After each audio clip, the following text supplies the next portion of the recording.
Today on An Incomplete History, Hilary and I will be discussing the history of primaries in the United States. Have you ever wondered what the difference between a primary and a caucus is? Or when exactly the primaries became the way the major political parties in the United States decided who their candidate would be every 4 years for president? Today on An Incomplete History, we do a deep dive into the history of primaries, caucuses, the emergence of a two-party system, national conventions, all of that and more on An Incomplete History.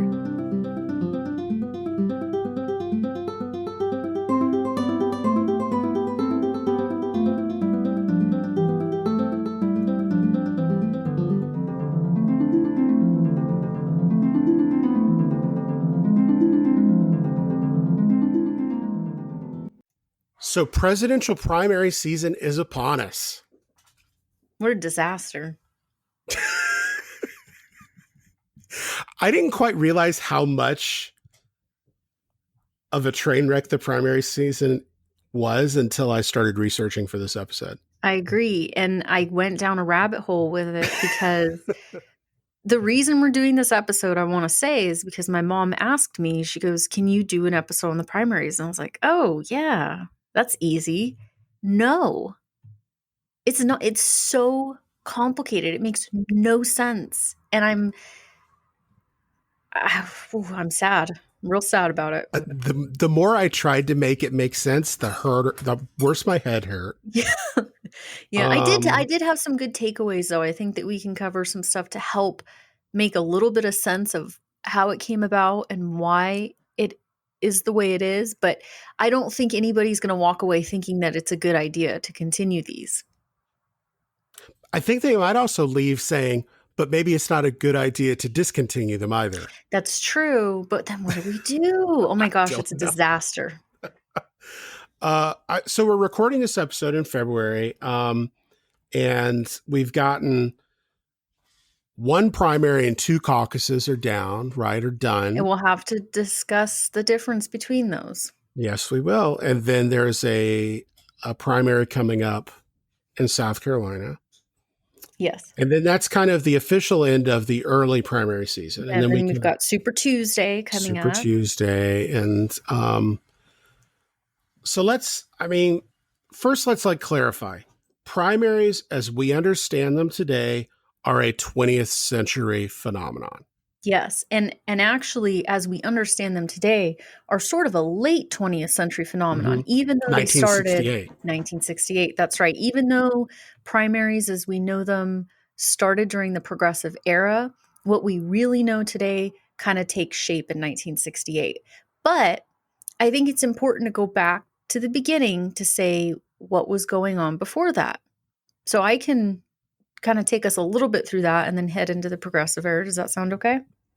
That sounds fantastic. Okay, so I started wondering what's going on here, and there's a consensus that this starts taking place in the Progressive Era, but what's going on before that? And I did know what was going on before that, but it makes sense during the Progressive Era why this reform took place. But in the beginning, there was no opposition to George Washington's first or second term as president. And when he announced that he was not going to be seeking a third term and kind of set the precedent for that, the congressional caucus came to be. And what that means is it's sort of based on a parliamentary system where the party picks the nominee. So you had these people who were already in power, already, in power in their own states, in their own right, and in their own with their own interests, even though political parties, as we know them today, were not established at that time. You had these caucuses that took place with people who were already in power, and they put forth a nominee, somebody who they wanted to be the president, represent their interests, and whatnot. And so that takes place. The congressional caucus goes on for about a century. And it has there's some ebb and flow to it. There's some differences here and there. But really what's happening is that the average American does not have a say in who is going to go up to be running in the next election. And it's more so the party bosses, the party leaders, the people who already have power, who are making those decisions about who the American people will get to vote for. And so they try to shift that during the progressive era to make it more democratic by allowing everybody to vote. But both of the parties as we know them now, both of the parties never really had a means for doing this in a good way, I guess, or in a way that made sense. And it just kind of gets more obtuse every time it occurs, I would say. Well, I mean, let me ask you this. Yeah. So how do we end up with multiple candidates from one party on the presidential ballot? Well, so I think it's like a threat, right? So every time that you have somebody who's the presumptive nominee, right? So let's take the Mm-hmm. 2016 election, for example, even though there are multiple occurrences of this happening, but this is the freshest in our mind. Hillary Clinton is the presumptive nominee. Well, they say, well, people on the left say, well, you're not left enough. So you're going to get primaried. We're going to put somebody else on the ticket who's going to represent the interests of the party and the direction we want the party to take by putting up a different candidate. So then Bernie Sanders goes up against Hillary Clinton, even though they're from the same party, but it's more about like the people deciding which direction they want the party to take. But then you get into this like really bad rabbit hole about political parties themselves. And this is something that political scientists have been wrangling with for decades. Like, what are political parties? What is the purpose of them? Right. But we won't go down that hole necessarily. But I think there's always a threat of being primaried. And so when you look at like the really radical politics that we're seeing right now, it's, I think, because people feel threatened by potentially getting primaried. Well, if I'm not conservative enough, then somebody's going to come into the race because anybody can come into the race. And this is where we start seeing, like in Iowa, it's just like, well, if nobody knows who the peanut farmer is, well, if he makes a name for himself in Iowa and people vote for him, then that slingshots him forward, right? Nobody knew who he was before that. You know what I So mean? yeah, so I want to go back just a little bit to kind of talk about this. Like, so the progressive era reforms are kind of designed to democratize it a little bit And so we're talking more. about the early 20th century progressive era Right, reforms, right. right? So the late 19th, early 20th century. But I think if you go back, so 1789, this is kind of the first presidential election. Only 6 of the 13 states used popular vote to choose electors to go to the electoral college. So it's not very democratic right off the bat. No, nothing about the United States is very democratic, particularly in the beginning. Is Right. that I think that's just such a common misconception about the country, first of all. But it was never intended to be democratic, really. So Article 2 of the Constitution says that electors submit 2 votes. And whoever gets the highest number of votes is president. Whoever gets the second highest is vice president. And you end up with some odd situations. There's the potential with 2 candidates with very different views, one of them winning, one coming in second, something that can't happen today, right? So the And then 12th Amendment they kind of serve fixes that. together, right? I mean, that does not work. And then you've got kind of, the election of 1800 is the election that kind of creates all this, because you've got this Thomas Jefferson gets the same number of votes as Aaron Burr. Um, uh, you know, this is the reason Aaron Burr and Hamilton have a duel, because Alexander Hamilton kind of influences the House of Representatives to pick Jefferson over Burr. Burr doesn't forgive him, and then Burr, I guess, gets his revenge. But so, as much of a problem as the primaries are, the situation before the primaries is a disaster too. Because there's never an established means of electing somebody, right? I mean, I don't think that when they were fleshing things out, they really considered that this would become a problem so quickly, because 8 years flies by, I think, right? And I think that they just didn't have it set up in any way to address what would happen afterward. And the fact too that there weren't really established political parties at the time, it wasn't clear what was going to happen next. I mean, that's an interesting question, though, because Madison, we talked about this when we talked about some other sections of the Constitution. Madison is very skeptical about the government's ability to prevent factions, right?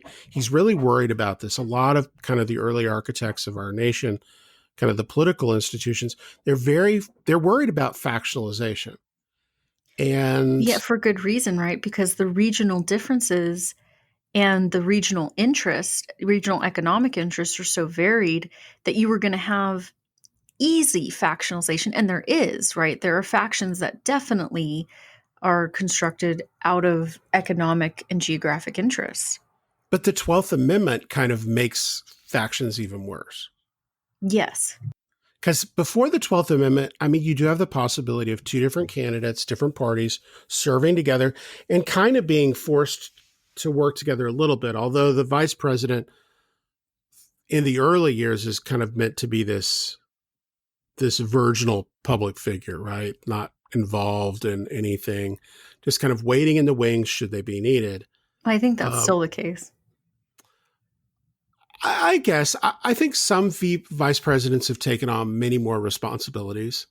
It kind of waxes and wanes.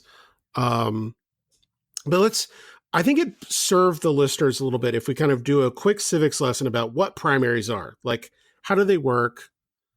Um, Generally speaking, right? There's slight differences between the Republican system and the Democratic system.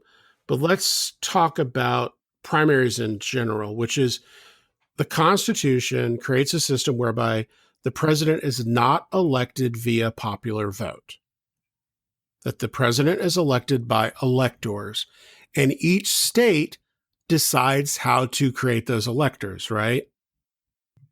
Yes, and there isn't consistency amongst the states. I think that's where the confusion comes in. Mm-hmm. So you have these electors. The electors go and they're supposed to go to Washington, D.C., and they kind of vote for the president. And that's how the president gets picked.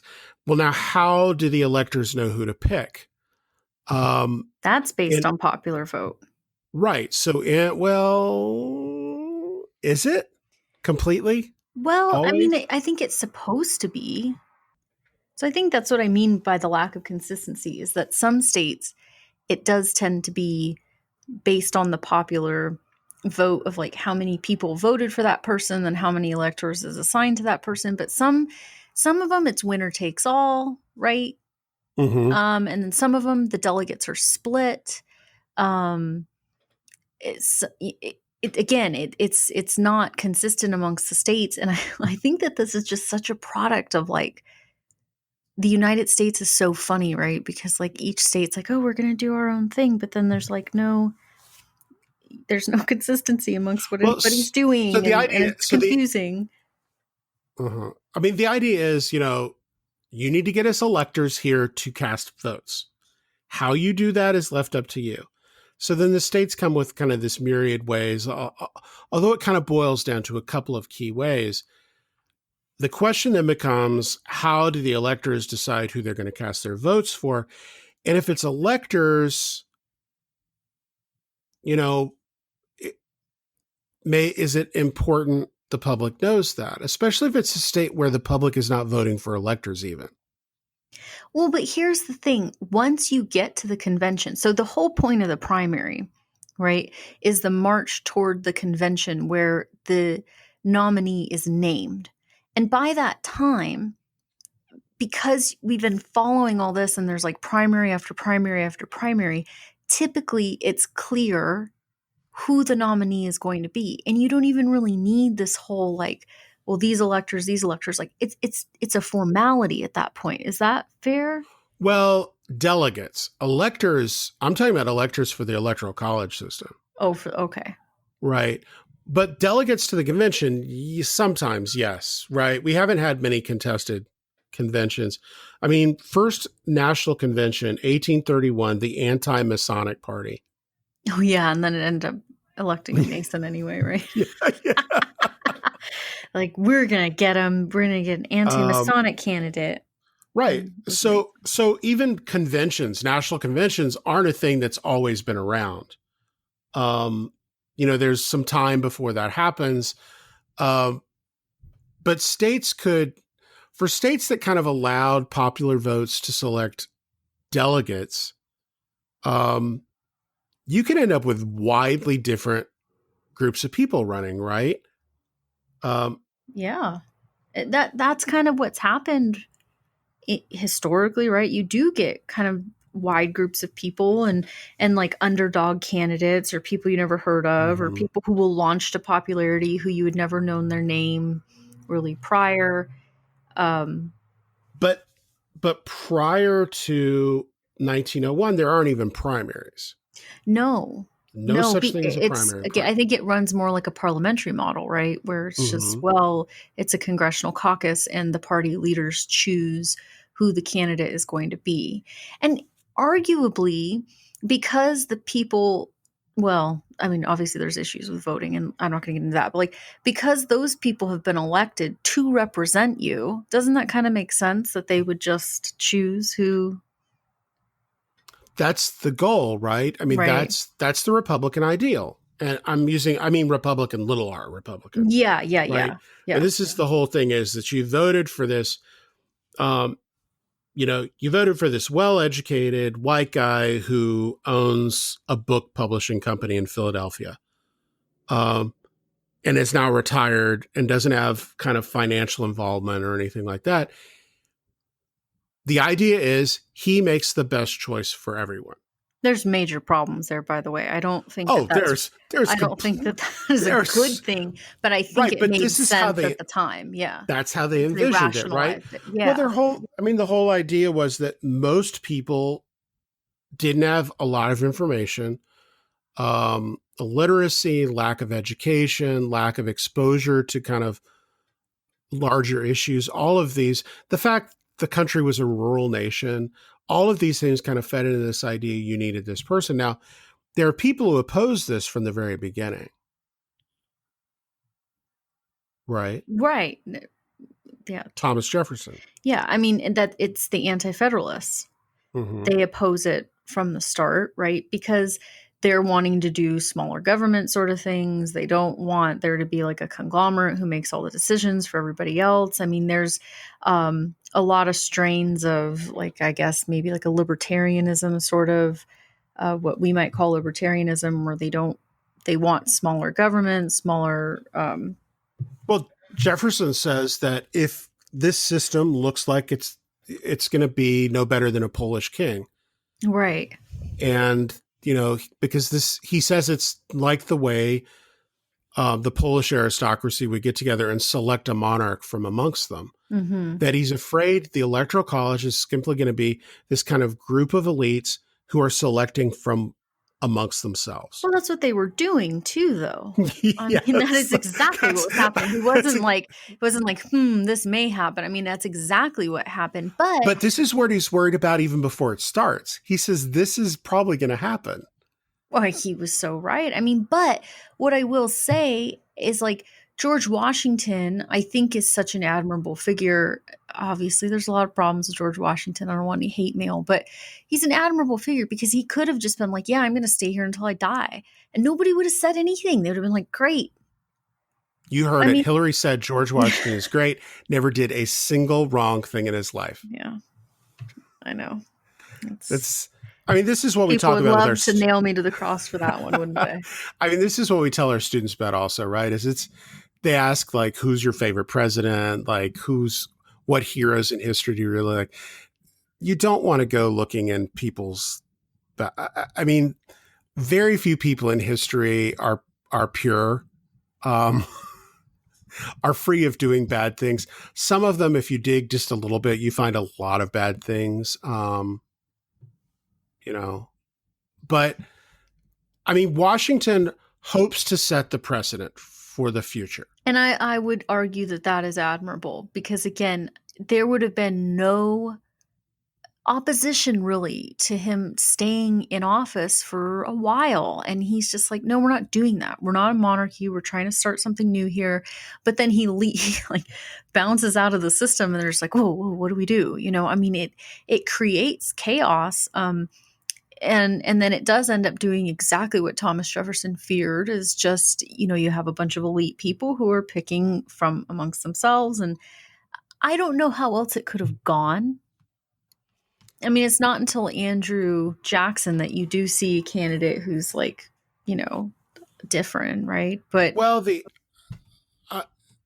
I mean, the 1800 election is such a mess. it is. And it's because it's not practice. They don't know what they're doing. And they're, you know, like you said, before the 12th Amendment, you know, to cast votes in the same way for the same office and then have like a first and second place. I mean, that is just dumb. I don't know why. I don't know why they thought that was a good idea. But live and learn, I guess, huh? Yeah. So, you know, we get the rise of parties. It's initially the Federalist and Anti-Federalist. The Federalists become the Democratic Republicans. The Federalists disappear kind of after 1800. And by the middle of the 19th century, we have the rise of the parties that kind of, they are the two parties we have today, right? The Democrats and the Republicans, although they're not, they are and they are not the same parties. Well, they flip. Right. There's a flip that happens. But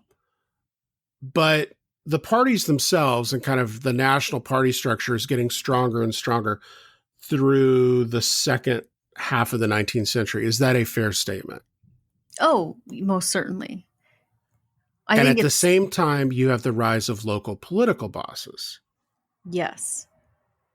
And I would say that those local politics and the polarizing of the parties and all that kind of paves the way for those progressive reforms of trying to trickle down the decision maybe to locals. Well, the 1901 Florida primary, it uses political bosses. Political bosses kind of decide. Mm-hmm. That's really what it is. It's just them kind of deciding. So who are political bosses? So like Boss Tweed, people like that, right? I mean, it's, you get these political bosses, Tammany, right? Oh, Tammany right. Hall. Tammany Hall, yeah. So you get this, and in New York is kind of the poster child for this, where the political bosses would kind of meet immigrant ships. Are they wealthy people? Political bosses are not particularly wealthy, right? Right. That's what I find so interesting. Is like they're kind of like gophers of sorts. But they wield incredible power. Huge amount of power. So you've got these political bosses like in the Bowery in New York, and they go down and they find out a ship is arriving from Ireland. And they go down and meet the ship. I mean, this is obviously a gross exaggeration of what happens, but this is kind of the fear of what's going on. And this actually does happen from time to time. They meet the ship, and as kind of these brand new immigrants get off the ship, they go to the men, because remember, women can't vote at this point. They go to each of the men and say, like, you know what? I remember what it was like when I first got here. I'm going to help you out. I'm going to help you find a place to live. I'm going to help you find a good job. I'm going to help you get kind of your family settled. I'm going to find you a church to worship in, all these things. There's just one thing I'm going to need from you. On election day, I'm going to need you to vote however I tell you to vote. And maybe vote more than once with a disguise. And maybe vote more than once. Please. And the trade-off's easy, right? If you're a brand new immigrant, it seems like you're giving up nothing. Right. To get a lot in return. So the political bosses just wield this incredible power because they can deliver this huge block of votes to candidates. And candidates are aware of this. I mean, you're not going to win New York City in the 1870s without catering to political bosses. It's just not going to happen.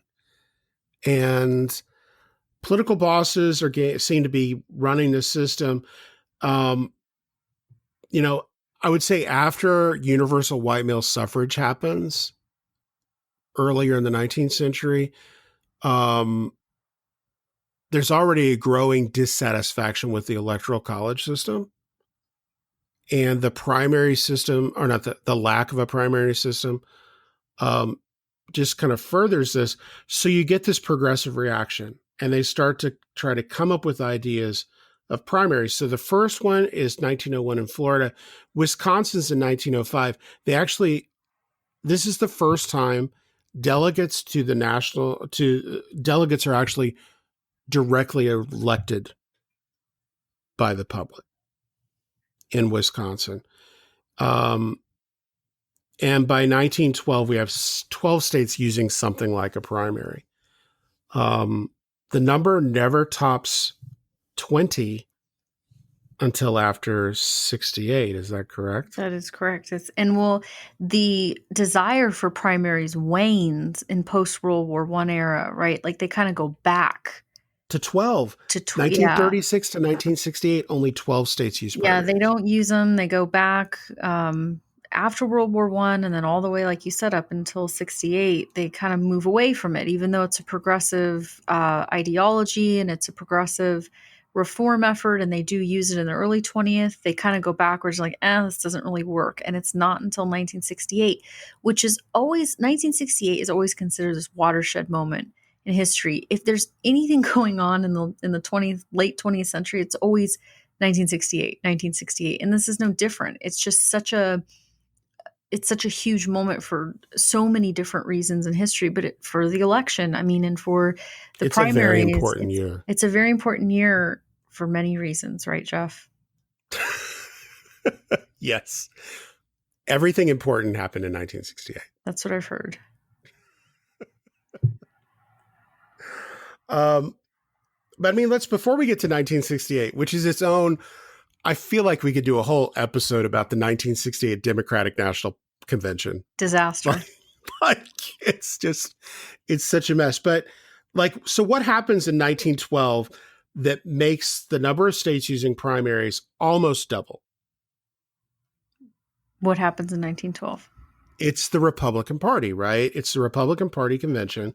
You've got three candidates: William Howard Taft, Teddy Roosevelt. Oh, that was a nasty Robert fight. La Follette. You've got, it's just awful, right? It ends up, it was so sad. Teddy Roosevelt was bullying Taft, and Roosevelt just didn't. So Roosevelt had left, right? Roosevelt had kind of thought his kind of form of presidency would be carried on, and it wasn't. Right.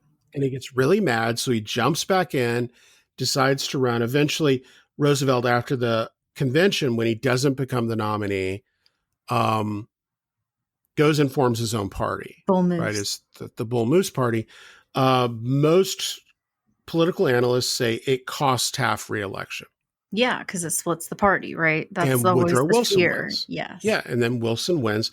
Democrats take control of the presidency, and the Republicans decide this is not good. If we had a primary system that was a little more widespread, we maybe could have prevented this kind of bloodbath at the convention. Mm-hmm. So we get that. What's happening in 1968 in the United States?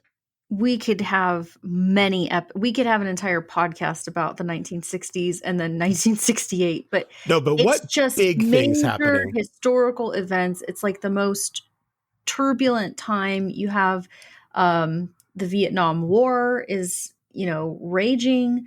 We have the most troops that are assigned to the war. People are, going left and right. There are a lot of deaths.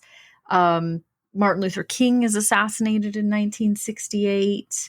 The Democratic National Convention protests happen. RFK is assassinated. RFK is assassinated in 60. Yeah. It's really, honestly, it is a mess in 1968. So for the Democratic Party, let's back up a little, because I think it's important to look in 1960. Um, you have two candidates running against one another, Richard Nixon and John F. Kennedy. Um, Both had been junior senators at the same time. They'd come in to the U.S. Senate at the same time. Nixon had been Dwight Eisenhower's vice president. Um, and John F. Kennedy was kind of this new, fresh face. And Nixon and Kennedy, it's a really contentious presidential campaign. Kennedy barely wins if he does, in fact, win. I mean, this is the joke in Chicago becomes kind of vote early and vote often. There's definitely voting irregularities that take place. So Kennedy wins. Nixon's really bitter about it because it looks like maybe he might have won actually. But Kennedy wins. Kennedy's president. Kennedy gets assassinated in 1963. And his vice president, Lyndon Johnson, becomes president. Now, because Lyndon Johnson, you know, doesn't fill a full term that first time, it means he can theoretically run twice for president, right? Right, because he was not elected the first time. He Right. was, yeah. So 1964, he runs for president. Yes. And there's an assumption he's going to run in 1968, but he doesn't. Mess breaks out. And it's just a mess, right? I mean, this is the thing, is that the political system had kind of aligned itself in such a way as that if you had an incumbent president, the assumption was that person would run for president again if they were eligible to run. Mm-hmm. And when he decides not to run, it's chaos in the party. And we get this like huge amount of candidates who emerge, and it's unclear who's going to be the nominee. And the political bosses are still around. They look different. Mm-hmm. They aren't meeting boats of immigrants anymore, but they're still kind of wielding huge influence. And the Democrats, people within the Democratic Party start to get really upset about this. Because it seems like a candidate's being picked for them that nobody's really choosing. It's important, though, to say, too, I think that this is happening in the midst of rioting, right, across the country. We have riots going on in over 100 cities in the wake of the assassination of Dr. King. And people are riled up about his assassination. People are riled up about the war. There's just so much unrest on college campuses. You have the civil rights movement raging. You've got the second wave feminism going. You've got the war. I mean, there's just so much turmoil in 1968. And then on top of that, I mean, we ask like, oh, why isn't he running again? Well, I mean, I think he was just done, right? Like, I don't blame him. Well, so here's what you've got is right. So Robert Kennedy, who's John F. Kennedy's brother, is assumed he's doing quite well. He doesn't have more candidates than Hubert Humphrey, but he's got the second most, and he seems to be doing pretty well. And June 5th, 1968, he's assassinated in Los Angeles. And this is 2 months prior to the convention. And I think he was well on his way to being... He had a lot of momentum. Yes, he most certainly did. He had a lot of momentum. And so you end up with this ridiculous list of candidates. So Hubert Humphrey, Eugene McCarthy, George McGovern, Channing Phillips, Daniel Moore, Edward Kennedy, who's yet another Kennedy brother, Paul Bear Bryant, James Gray Sr., George Wallace, Julian Bond. And does that sound familiar? What? All the mess of candidates. Oh, yeah. I mean, it happened in 2016 on the Republican side, and now it's happening right now on the Democrat side. I mean, there are a lot of people who are running in the primary right now. There isn't a presumptive nominee at this point. And I think that there's chaos within both parties. I mean, So you've got kind of Vietnam, you've got the turmoil with Kennedy being assassinated, you've got kind of this um, uh, Martin Luther King's assassination still kind of hanging over the nation. You've got all these different candidates. And then you've got states that have competing groups of delegates that show up to the convention. yes, competing groups, yes. Because again, there's a lack of uniformity in the way that this is meant to be done.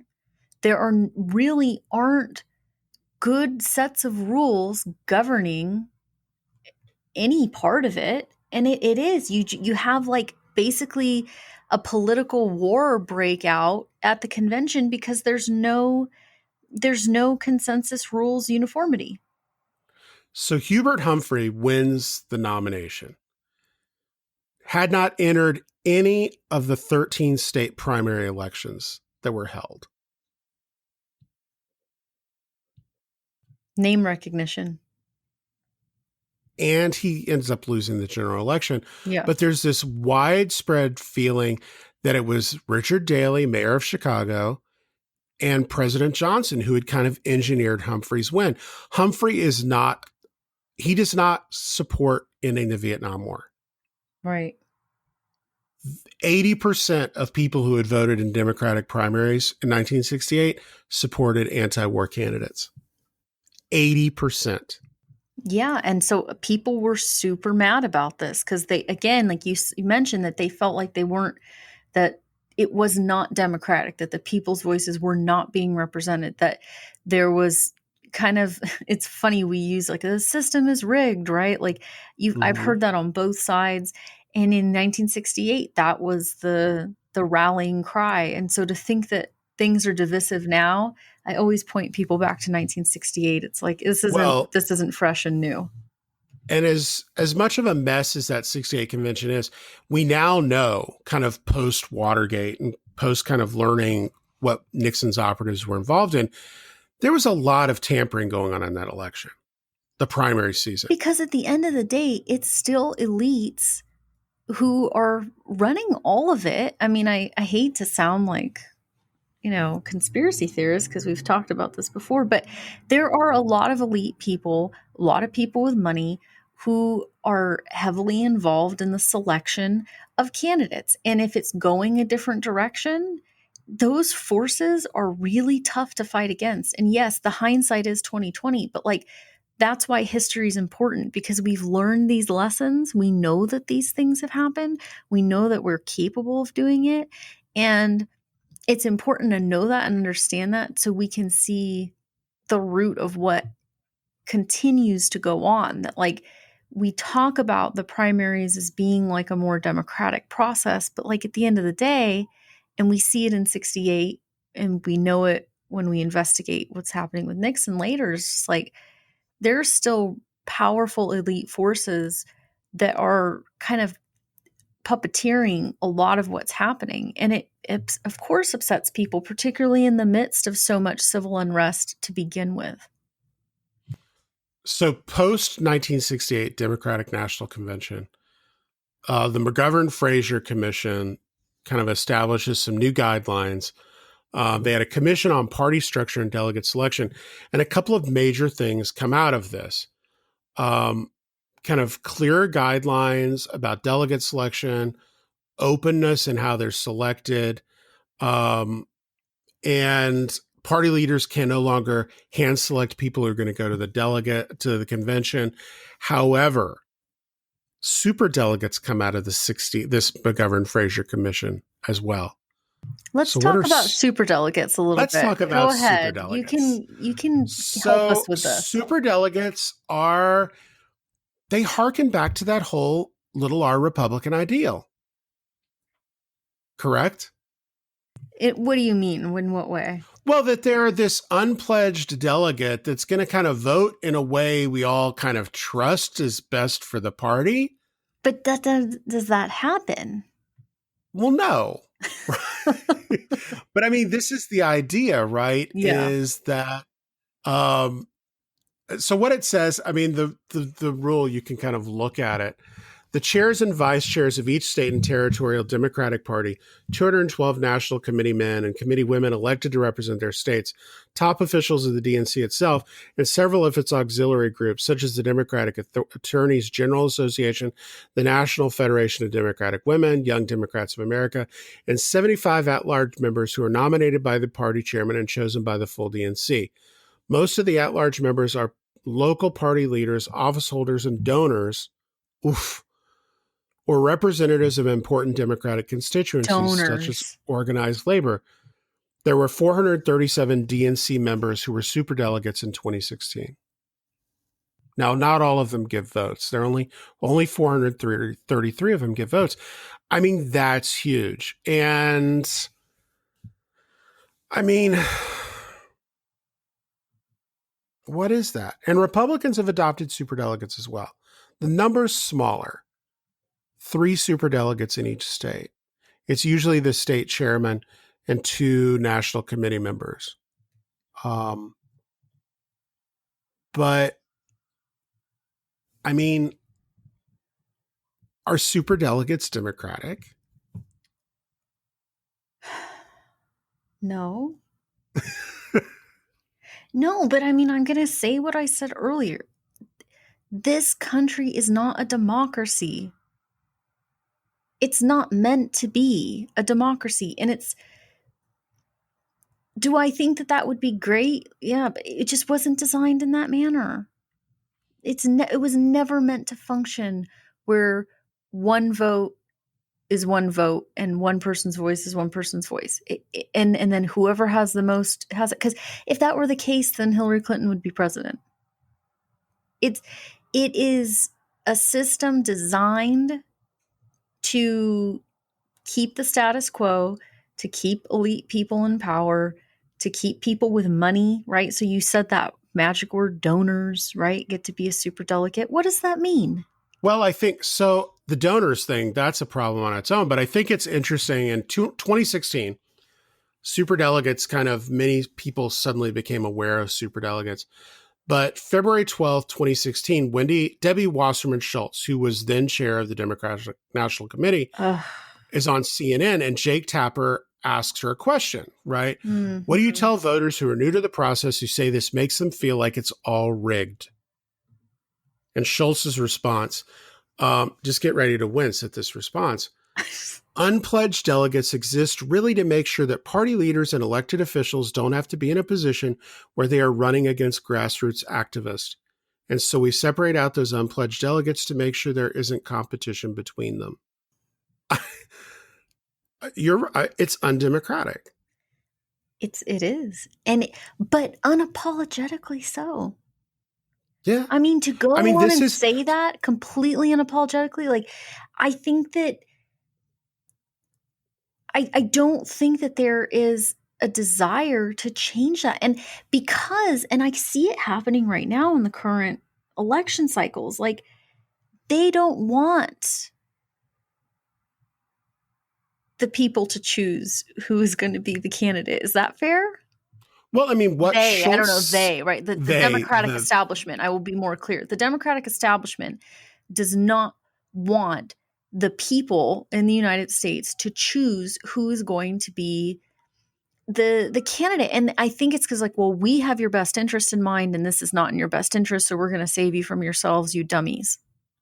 Well, that's why I say it smacks of the old little R Republican ideal, right? The idea that you rubes don't know enough to pick somebody, and you might pick some crazy person. Well, and that's what they think. So we're here to steady the ship and make sure daddy and mommy pick the correct person. Daddy and mommy? Okay, It's very patronizing. It's very patronizing, right? I mean, even the language is patronizing. Don't have to be in a position where they are running against grassroots activists. Be in a position. That's the whole saying, like, you're going to get primaried. Yeah. Right? Like, you're going to get primaried, meaning, like, anybody can run. And, you know, if you don't get in line in the way that we want you to, well, then people run against you. and we may get support. And like grassroots activism has been heavily influential in the last, say, 15 years of politics. Fair? So 2020, it is. I will return to that, but I just want to mention this. 2020. So there was this super delegate reform measure that was implemented.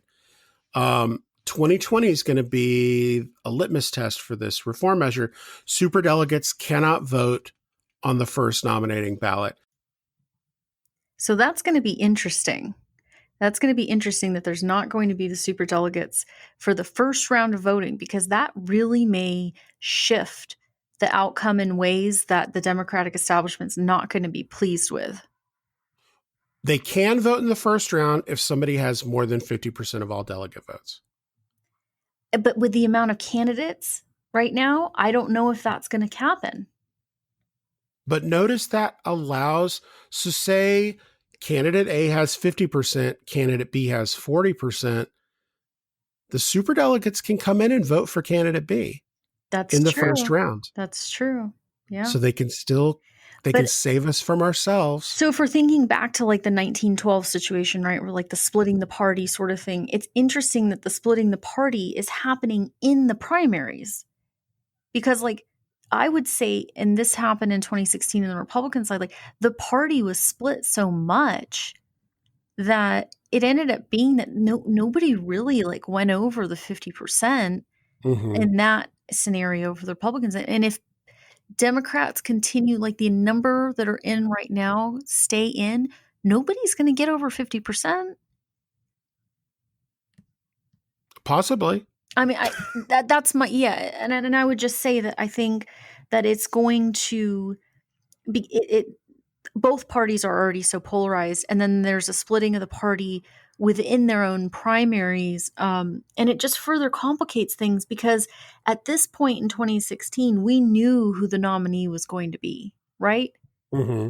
I mean, we just knew. And then, of course, every time before that, we've just known by like March, you just know who the nominee is going to be. And we're marching into March. And I don't know. I mean, I have a feeling, but I don't know. I think that it's not going to be what you. So we're sitting at the end of February. We're on kind of the eve of the South Carolina primary. So New Hampshire and South Carolina have primaries. Nevada and Iowa have caucuses.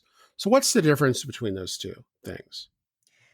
Well, some states have primaries, some states have caucuses. Again, this has to do with each state gets to choose what they want to do.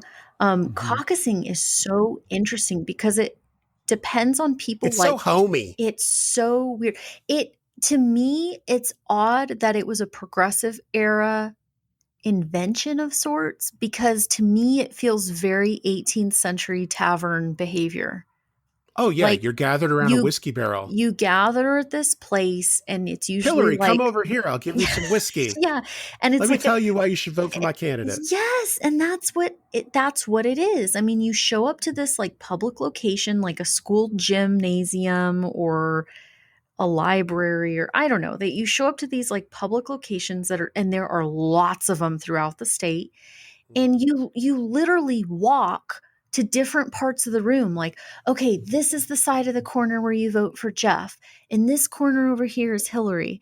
And then like the Geoff people and the Hilary people are like calling each other over, like, hey, come over here. Like you said, I mean, like we've got whiskey, and I don't think you're allowed to bribe people, but like you are standing where you want to vote for the person. And I was watching this. They're taking down the numbers on like legal pads. Mm-hmm. And then they're like submitting this, and they're like, oh my gosh, how could it have gone wrong? How could it go right? I don't know. There's something appealing about it, though. It feels so unappealing. It feels very democratic. No, it feels very stupid.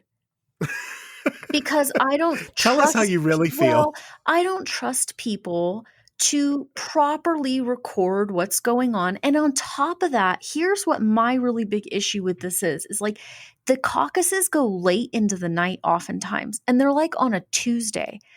If you have, okay, so say you're in Iowa, in winter. In Iowa in winter. So say you're just like a typical nuclear family of 4, and mom and dad have to go to work tomorrow morning. Kids have to go to school at 7 o'clock, and it's Iowa and it's freezing and all that.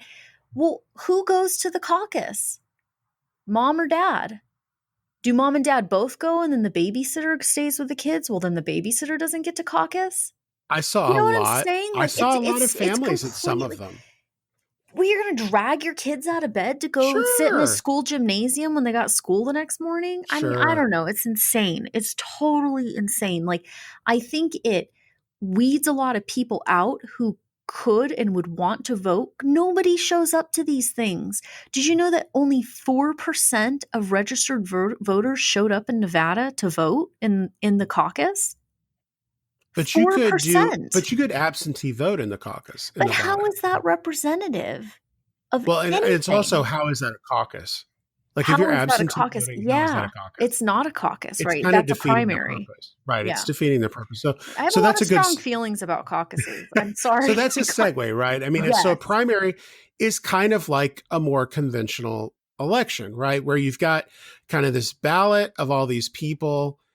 And unlike the presidential election, where when you vote in November for president, you are not voting for president. You are voting for electors who will vote for that Who person. will vote for the person that you hope they go to vote for. basically. But in the primary, you're actually voting for the person you're voting for. Yeah. Now, that's going to determine how many delegates they send to the national convention. But at least it's a little, I don't know, is it a little more transparent? I don't think any part of this process is transparent. I think it gives the illusion of choice. And I think in the 21st century, it is fodder for 24-hour news networks. Oh, they love. I Well, so one of the think, I biggest, think it's the illusion of choice. That's it. so one of the biggest criticisms about kind of the 24-hour news cycle and elections is, you know, news reporting about elections matters. And, you know, I live out on the West Coast, and in 2016, some people didn't get out and vote when they could have because of the data that was already coming out of the East. Right. Yes. And primaries are much the same way. I think that if one of the problems is you've got the very first state is Iowa with its caucus, New Hampshire with its primary, Nevada with the caucus, South Carolina with a primary. I mean, Nevada and South Carolina are larger states, but they're by no means super large states like California, Texas, these really large states. By the time it gets to places like California and Texas, it almost feels like it's a done deal. Well, and I think in most years it is. So, I mean, we talk about you don't like caucuses because it's 4% of people voting. I mean, if those 4 states get to decide who the nominee is, that's a pretty small percentage of the country. That's again, like, it's crazy. Now, It's crazy how undemocratic it actually ends up being for that and reason. Harry Reid, right. And Harry Reid, this is one of his rationale. This was his rationale for why Nevada should be put in the early group, is he argued it was more representative of the nation. I think it is now. I mean, it's most certainly more representative of the nation than Iowa and New Hampshire. New Right. Hampshire. I mean, my goodness. So how do we fix it? What if people said we should do? And there are a bunch of kind of competing plans. I'm gonna give you each plan. I'm gonna give you a plan and we'll talk about it. So there's the California plan. It's also called the American plan. And this would be a graduated random primary. So you'd start with a small number of states and it would increase to a bigger and bigger number. What do you think about that? Well, if it's the California anything, the rest of the country's going to say no. Well, that's why Um, it's got the subtitle of the American plan. right, but that's just no. It's a wolf in sheep's clothing. Nobody But it's wants random, California. right? I know, but It's nobody wants randomized, California to come up with anything. Let's just be and real about that. it's not based on the size of the state or anything like that. It is strictly random. It's a randomized thing. What about if everybody had the day off and everyone went and voted in a primary on the same day at the same time and no results came in until the following day and so that was that it? so that is an interesting question, but it's also criticism. So if you are if you're a relatively small group, a newcomer in politics, you may not have the financial resources to have a presence in all 50 states simultaneously for a primary. Kind of without the backing of the national party, you might not be able to do this. And this is a criticism on most of these reform measures is if there's only a primary in one place at one time, small campaigns can do that. Once you get to multiple campaigns happening across the nation randomly, and this is a criticism for the California plan, right? So even if it's a small number early on, if they're all over the place, if it's like Alaska, Maine, Florida, Hawaii, and those are like the four primaries, like That's not first, representative, no. well, it's not representative, but I mean, if it's randomized, maybe that's what you end up with. How can a small campaign get to all four of those Well, but places? here's the thing. I mean, I would argue that in the 21st century, it's really easy for campaigns to get into every state with technology. I mean, But you people should want a glad see. hand. I think that that's going by the wayside. I think that that's the thing that baby boomers like to do. I don't want a glad hand. I don't want to do. I mean, I don't the way know. that I'm being exposed to things now is like through the internet. I mean, so for example, a couple of like a week or so ago, Mike Bloomberg like took over Instagram. So he's hired comedians, like actual people who we would know. We don't know their names right now. That'll be revealed, I'm sure, at some point. But like he's hired actual comedians to create content for him, and I mean, the entire platform was like an ad for Mike Bloomberg. I mean, and Mm-hmm. I'm not saying anything one way or the other about that, but it was an incredible use of resources. I mean, he's not been in any of the things. He at that point he hadn't been in a debate yet. And it's like he put himself in everybody's pocket. And that's Right. obviously he's incredibly wealthy and he's exploiting that, right? But like I think you can be present. I think technology allows for you to be present in really big ways in people's lives because people live on their phones now. People aren't going out to rallies in the ways that they might have maybe 20 years ago or something. I think I've things are seen some changing rallies. dramatically. I've seen some rallies that have drawn large numbers, though. But I, large numbers compared to what? I I, mean, yeah, there are a lot of people who show up to like a Bernie Sanders rally, but like a lot of people compared to what? I mean, think of the millions of people in the country and how many people actually show up to vote, but how many people have a cell phone? How many people have Instagram? How many people are being engaged through political ads through Facebook, Twitter, Instagram, all that kind of stuff? Like, I think that you can way easier engage and be seen in a virtual space now than you can having a rally. I I okay. think that I mean, things are it's a just fair. moving in that direction. Mhm. So, kind of getting back to kind of these solutions, possible solutions. In 2000, the RNC puts out this idea of the Delaware Plan. It's called the fourfold round plan. Basically, you'd split all 50 states plus the territories into four groups. Smaller states would be in the first group. Um, Bigger states would be in the latter groups, and you kind of break this apart. And again, this gets criticized because, well, that's a lot of money small campaigns would have to spend early on that they may not have. And it'll put well-funded campaigns at an advantage and kind of grassroots campaigns at a disadvantage. Um, then we get to my favorite one. Oh gosh. So it's going to be ridiculous, I'm sure. Just Well, I have two favorites. Okay. First, there's the rotating regional primary system. Oh, geez. So basically, you split the country into 4 regions: West, Midwest, South, and Northeast. Every 4 years, one of those regions randomly is picked to go first. Oh, no. I mean, because here's the thing. The United States is like, politics are split so much along geographic lines that that's just going to be a disaster. But every region is guaranteed to go first eventually. Eventually, like when everything's just complete, like in ruins, like when we're living in a post-apocalyptic society, like it's my turn to go first. Like, what's the difference at that point? And then we have the interregional primary plan. Oh, goodness. Sounds professional. You'd have 6 regions. Oh, God. What is with the regions? And voting would start in March and go through June. And there'd be a lottery to determine which region goes first. And it'd be a 24-year cycle. It's a no for me, dog.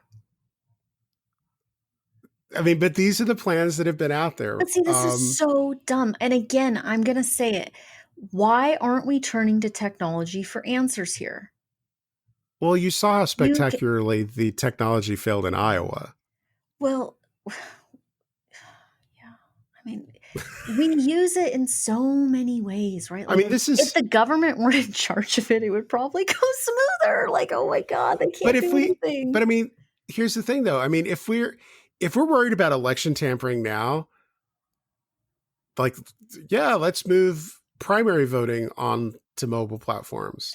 Oof. Yeah, but I mean, we trust so many things on mobile platforms, like our banking, so many things. It's like those machines that get left out with nobody watching them. I mean, you can tamper with those. There was a lot of coverage about that last time, about like, look at this bank of machines that's just sitting out that somebody could very easily just like go hack into, right? I mean, there's a lot of criticism that was launched at just the lack of security around a lot of these polling locations. And so, yes, I do think that it would open us up to more cyber warfare, more than what's already going on. But we trust so many things, like very important things, to our mobile devices. Like, why aren't we trying to turn to that? Because it would also increase voter turnout. But I'm going to go back to it.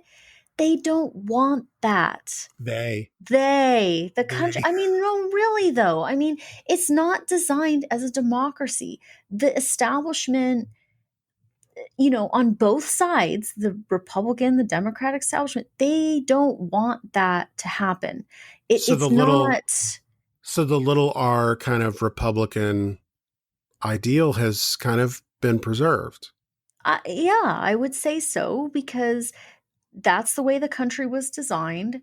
And it's not going to go any other way. I mean, they're going to just continue to concoct these things that, again, give the guise of choice, but they're just asimine. I mean, let me ask you this: you came up with sounded ridiculous. Not you, but that you shared.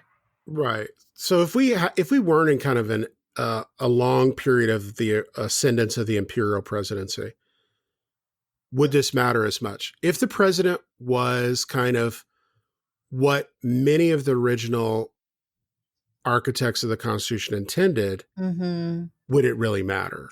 No, but it's so dangerous now that it matters so much. Right. We've been on this ever increasing power of the presidency for decades, right? This is not a recent phenomenon. No. For decades. And no president ever voluntarily cedes power that the executive branch has accumulated. I don't care which side of I don't care which party you're in. It just doesn't happen. Yeah. Well, and then each time more, there's precedents that are set each time, and it gets pushed further and further and further. And until we're just, at this point of the executive branch is the most powerful. And that's it. So Wow. We're in kind of in a dark space for, We for always listeners. end up in a dark space. But I mean, go out and vote. If you have a primary to vote in, go vote in that primary. Does it matter what I want to, like, I'm in Mississippi. Like, what is the point? Yeah. What is the point? I think it matters. I don't It think matters, right? I mean, here's Okay, the fine. thing. It matters. Like, Everyone go vote. especially in 2020, I think you as a woman should go vote, Hillary. Well, I'm going to. I'm just saying, like, I feel like 100 years ago, there were women who gave a lot to make sure you have that right. God bless them. Even though Mississippi doesn't formally ratify it until I'll just ask 1984? my husband who he's voting for. I'm sorry.